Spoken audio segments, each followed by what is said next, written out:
So recently I've been reading Marx's work Capital, and one of the more interesting things I found in the book was Marx's analysis of working time as well as the rate of production in his own time compared to just prior to the Industrial Revolution. So for simplicity's sake, we'll say the difference between working time and the rate of production in the 1760s compared to the 1860s. As Marx points out, and this is very obviously evident, the sheer rate of production in his own time compared to pre-industrial revolution times went up significantly, not just by twice as much or double or even quadruple. We're talking 10 times as much, 20 times, 30 times, in some cases, and in certain industries the production rate went up as high as 40 times, if not higher. Again, just because the sheer introduction of new technologies, new ways of organisation, new theories on how to form a factory, work a factory, and just more experience. But again, the really crucial factor there being the introduction of steam power, new technologies and new inventions used within the factory, as well as the sheer increase in scale of production. So he points this out, and from that alone it would be very logical to assume that therefore in this span of a century, from the 1760s to the 1860s, let's say we're looking at a certain kind of textile business or a certain textile mill, and we'll just say that in the 1760s the average working day was 12 hours in this industry, and that the production rate, although again in many cases it would have actually been higher than this, but we'll just assume that the production rate between those two times, those 2 centuries, has also increased by 12 times, meaning that there's 12 times as much products coming out of the factory, things being produced. Now, we would naturally assume that given the fact that in 1 hour the average worker in this mill can make the same that the average worker back in 1760 made in 12 hours, or given that the working week back then was, keeping in mind you didn't work on Sundays, 6 days. Another way we could look at it is, in 1760 it took the average worker 1 single day to make what the average worker could make in 1860. So again, a very natural assumption would be to say that the working time would have went down drastically. Theoretically, it would have went down to a 12th, but of course maybe there's more need of textiles, or could have been a lack of it back then, so we could say that it could have went down even to half as much, or hell, even down to 8 hours or 10 hours. Again, given the sheer increase in the rate of production, that's what you would naturally assume. Although, as Mark points out, in the vast majority of industries, the vast majority of them, the working time in 1860 did not go down compared to 1760. In fact, it went up from 12 hours to 13 hours to 14 hours to 15 hours, and in some extreme cases, in some businesses, even higher.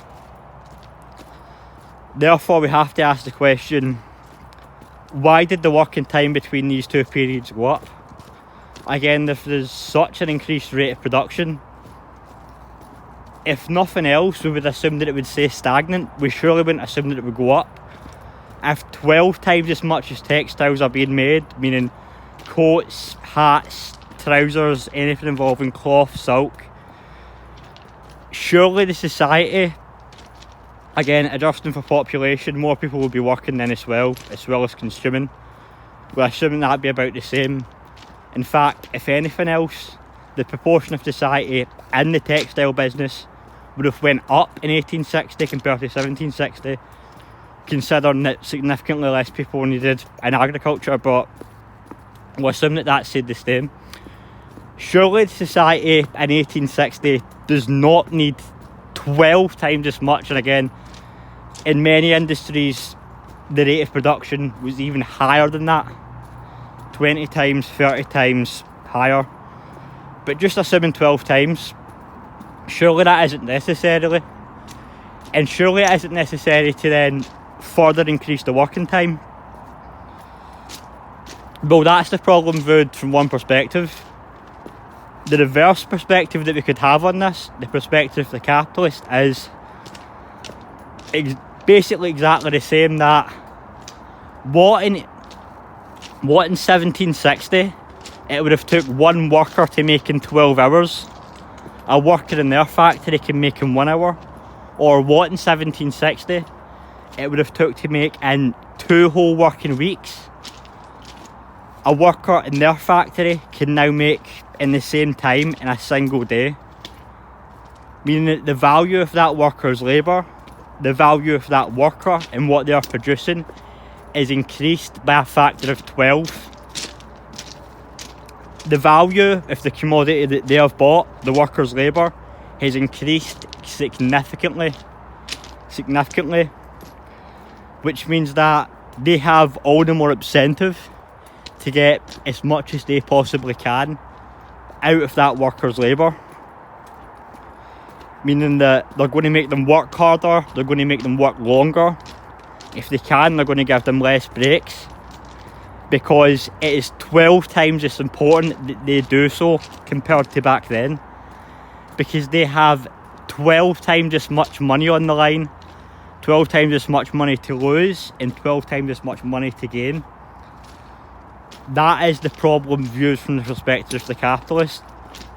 They aren't viewing it in the case of, well, the workers are creating 10 times as much value as they were back then, therefore we can reduce the working time, or again, at the very least, keep it stagnant, considering the sheer and absurd surplus in materials that we are getting. No, they are viewing this from the perspective of, we are creating such a sheer and absurd surplus of materials, we are creating such a sheer and absurd profit from the workers compared to what we were making 100 years ago, that it would be insane, it would be crazy, it would be ludicrous and absurd for us to reduce the working time of these workers, that it would be absurd for us not to rather, on the contrary, increase the working time, given just how valuable and just how important of a commodity this is to us, and just how much more profit is making. And therefore we can see that from the logic of capitalism, from the logic of the capitalist, the better a worker is at their job, the higher the rate of production, both in general as well as an individual, the more that they're going to be made to work. I've also read, not a ridiculous amount, but a fairly decent amount of first-hand accounts of slavery in America, as well as kind of second-hand literature on it. And one of the more interesting things that you find in that is that, again, contrary to not even necessarily popular belief, but contrary to what you think the basic logic would be, in many cases, the slave that picked the more cotton, the slave that was more productive, the slave that was faster, the slave that was better, was actually whipped more, was beaten more, was disciplined more. The overseer was on that slave's case more. Whether it's the slave that was known to be weaker, known to be slower, known to be lazier, was sometimes beaten as a punishment for that. But the sheer virility and interest in the punishment of that slave was nowhere near as intense as it was in the slave that was, again, actually good for their master, that actually produced a higher amount. Again, this doesn't seem to make sense. If you're a master, if you're an overseer in this case, surely you would want to set an example by punishing the weaker slave, by punishing the slave that produces less, rather than setting a bad example by showing that if you're doing more, you're going to be punished. But again, getting back to this, The slave that is producing more, that is capable of going faster, is the slave that you want to whip. It is the slave that you want to pay extra special attention to. Because the harder you whip that slave, the harder you beat that slave, the more that slave is pushed to their limit. The sheer amount of value, the sheer amount of cotton that you're getting is going to be far more and significantly higher than if you were to go for the slave at the bottom of the rung. And again, it's the exact same logic in both slavery in 19th century America and working conditions within Britain. The more productive your labourers are, the longer you want to work them for, the more interest you're going to take in them, the more regulations you want, the more overseers you want, the more control over them you want. Because again, if you're having one worker that is producing a 12th as much as the other, and on the contrary to that, that other worker is producing 12 times as much as the first one, who do you pay special attention to? Who do you go on? Who do you want to work longer, to work harder?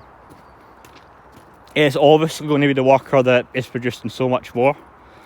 So now in our society, where compared to 1760, production levels haven't went up by 10% or 20%, sorry, 10 times, 30 times, 40 times.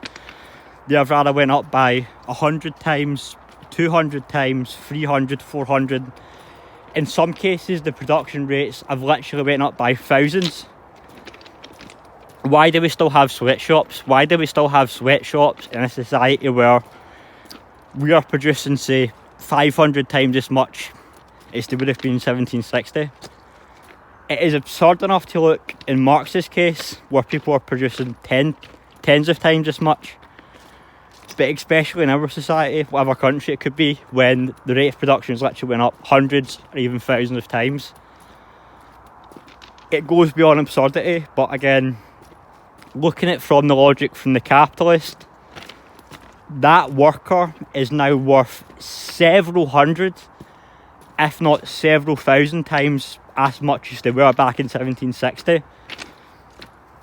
So like the slave back in 19th century America, they're going to beat that worker more. They're going to make that worker work longer and harder. Same as the worker back in Britain. And if you follow this basic logic, it only continues, it only perpetuates.